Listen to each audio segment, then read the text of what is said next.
the location of the duodenum. This is the thoracic cavity, this is the abdominal cavity. These are all the regions of the abdomen. Okay, this is the C-shaped duodenum, which is occupying the epigastric and the umbilical region. Okay, it is occupying epigastric and umbilical region.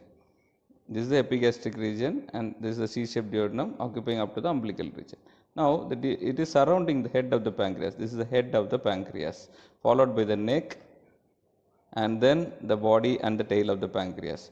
So, the C-shaped duodenum is located around the head of the pancreas. Coming to the relations of duodenum to that of the pancreas. If you see, this is actually the C-shaped duodenum and it is surrounding the head of the pancreas. If you see, this is the first part of the duodenum. This first part of duodenum is related superior to that of the head of the pancreas, or we can tell the inferiorly the first part is related to the head of the pancreas. Okay, inferiorly the first part is related to the head of the pancreas. Then if you go to the second part, to its left it is related to the, so this is the left side, that is the right side. Okay, so to the left it is related to the head of the pancreas. Okay, that is the second part. If you see the third part, superiorly it is related to the head of the pancreas. Superiorly it is related to the head of the pancreas. This second part is also medially related to the bile duct. You can see this is actually the bile duct. Okay, it is also related medially to the bile duct. Okay. Now let's study the interior of the duodenum. Okay, this is the C-shaped duodenum. If you open up the duodenum, we can see many circular mucosal folds. We can see the mucosa is thrown into many folds. You can see these are the circular mucosal folds. You can see throughout.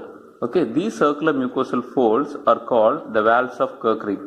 This circular mucosal folds will help to increase the surface area of the intestine. So it is present throughout the small intestine. The next important structure what you have to see in relation to the mucosa is an elevated region which is called the major duodenal papillae. We can see there is an opening here.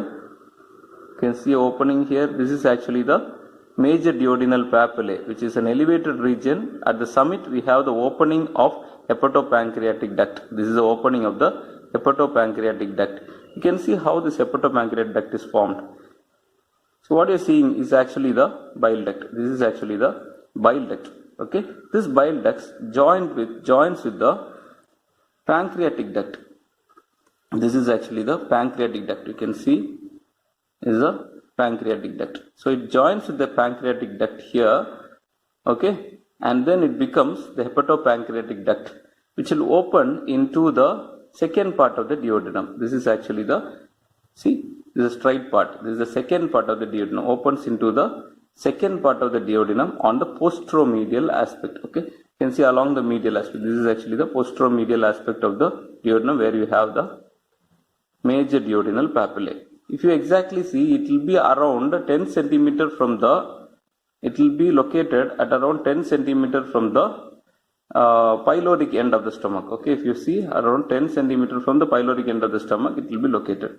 Just proximal to it, few centimeter proximal to it, we can have an inconsistent small projection like this called the minor duodenal papillae, where the accessory pancreatic duct may open. Okay, where we have a minor duodenal papillae which is not seen here. Okay, it is inconsistent. It's not present in all the duodenums. Okay, that is about the interior of duodenum. Next, coming to the layers of the duodenum, just like any other intestine specimen, we have any other GAT specimen, we have the following layers. From inside out, we have the mucosa followed by the submucosa. Then we have the muscularis externa. You can see this muscle layer. This is the muscularis externa, and at last we have the serosa.